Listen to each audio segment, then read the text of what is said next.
नमस्कार, सियाग रेसिपीमध्ये आपलं सर्वांचं स्वागत आहे। आज आपण शेंगदाण्याची चटणी बनवणार आहे। सोलापूरला गेल्यावर सोलापूरची चटणी आणतो तशी चटणी आपल्याला घरच्या घरी एकदम साध्या आणि सोप्या पद्धतीने बनवता येते। अशी आपण घरच्या घरी शेंगदाण्याची चटणी बनवणार आहे। ही चटणी तुम्ही डब्यालाही देऊ शकता।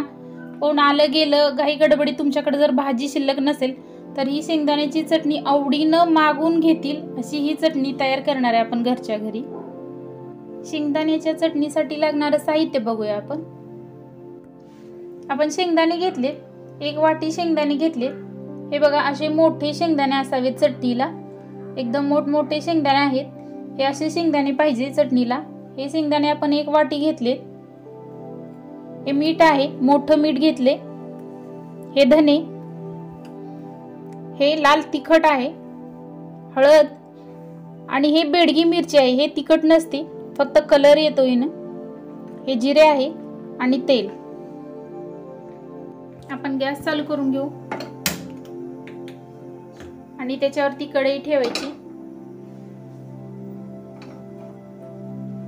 गॅस मध्यम ठेवायचा आणि कढई गरम झाल्यावरती त्याच्यामध्ये 1 चमचा धने टाकायचे आणि 1 चमचा जिरे। हे दोन्ही आपण भाजून घेणार आहे। भाजून म्हणजे गरम करून घ्यायचे, जास्तही भाजायचं नाही याला।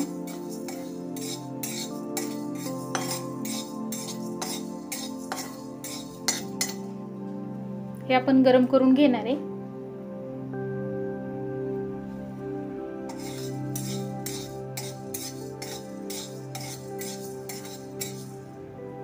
हे गरम झाले, हे आपण काढून घेणार आहे।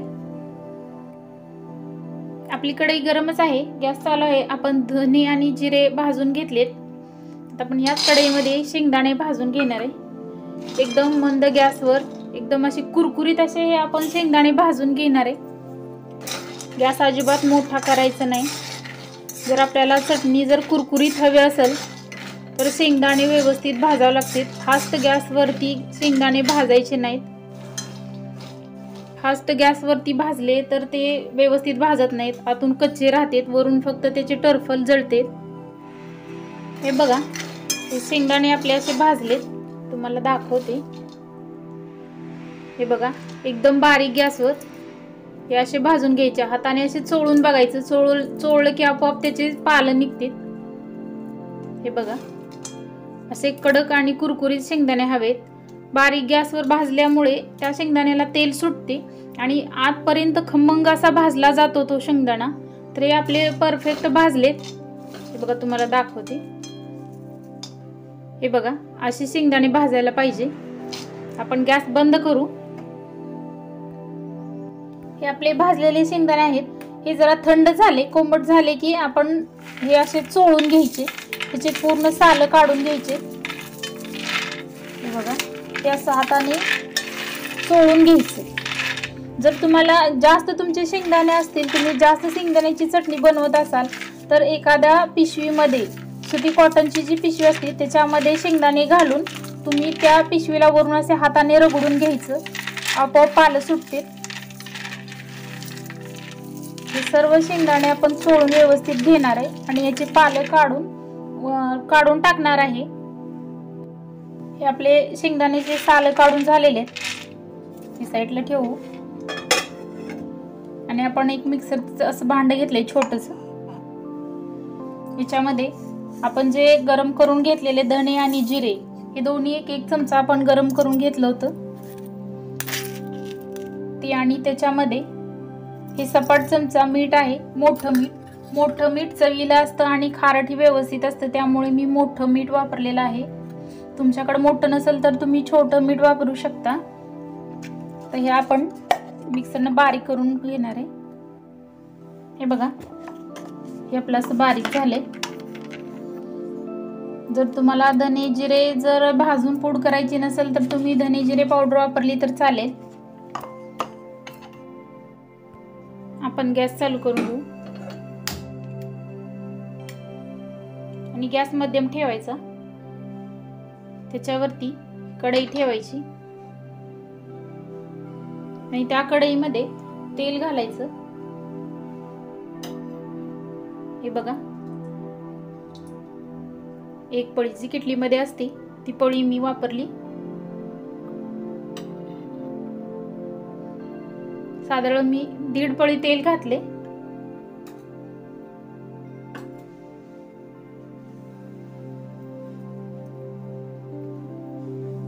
जी बेडगी मिरचीची पावडर आहे ती 1 चमचा घातली बघा फुल तेलामध्ये। तेल जास्त गरम नाही, आपलं जास्त गरम व्हायची वाट बघू नका, नाहीतर ठसका लागतो।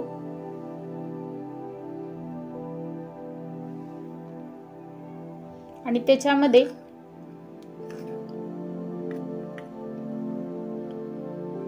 पाऊण चमचा लाल तिखट घाला, जे जास्त तिखट असतं ते पाऊण चमचा घाला।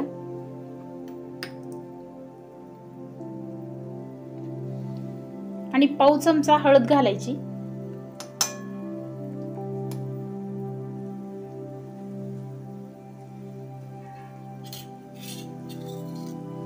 आणि व्यवस्थित मिक्स करून घ्यायचं।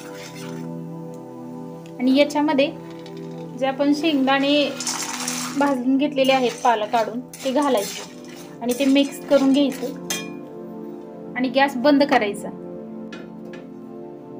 आपण गॅस बंद केला होता आणि सर्व शेंगदाणे मिक्स केले होते, हे बघा असे झालेत।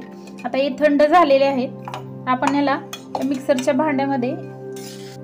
भांड्यामध्ये आपण हे काढून घेणार आहे। ते मिक्सरचं भांड आपण जे धने आणि जिरे पावडर बारीक केलेली तेच आहे,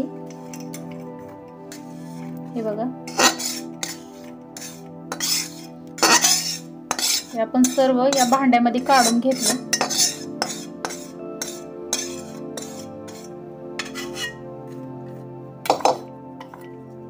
आणि याच्यावरती ती धने जिरे पावडर आणि मीठ घातलेले आहे, ती पावडर केलेली आपण याच्यावरतीच घातलेली आहे।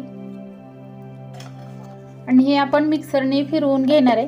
तर मिक्सरने फिरवताना एकदम फास्टवर हे फिरवायचं नाही, गॅसचं बटन कमी जास्त करत हे फिरवायचं आहे। तुम्हाला दाखवते किती बारीक केली आपण चटणी, हे बघा। यासी आपण फक्त चालू बंद मध्येच हे फिरवून घेतले। एकदम फास्टवर जर फिरवलं तर शेंगदाणे अगदी बारीक होतील, त्यामुळे आपली चटणी व्यवस्थित होणार नाही। हे बघा, मी जशी केली त्या पद्धतीने तुम्ही चटणी करा। हे बघा किती छान झाली। ज्यांच्याकडे खलबत्ता असतील तर तुम्ही मिक्सरचा वापर करू नका, खलबत्त्यामध्ये ही चटणी बारीक करून घ्या। बारीक म्हणजे जास्त बारीक करू नका, जशी मी केली तशी करून घ्या। ज्यांच्याकडे खलबत्ते नसतील त्यांनी ही चटणी मिक्सरवर जर अशी केली तरी चालते। हे बघा, एकदम कुरकुरीत आणि एकदम चविष्ट अशी ही चटणी झालेली आहे। एकदम कुरकुर अशी ही आपली शेंगदाणा चटणी तयार आहे। तर ही चटणी तुम्ही घरी नक्की करून बघा आणि कशी वाटली आम्हाला कमेंटमध्ये नक्की कळवा। असे नवनवीन व्हिडिओ पाहण्यासाठी आमच्या चॅनलला सबस्क्राईब करा। व्हिडिओ आवडल्यास लाईक करा। तुम्ही हा आमचा व्हिडिओ शेवटपर्यंत पाहिल्याबद्दल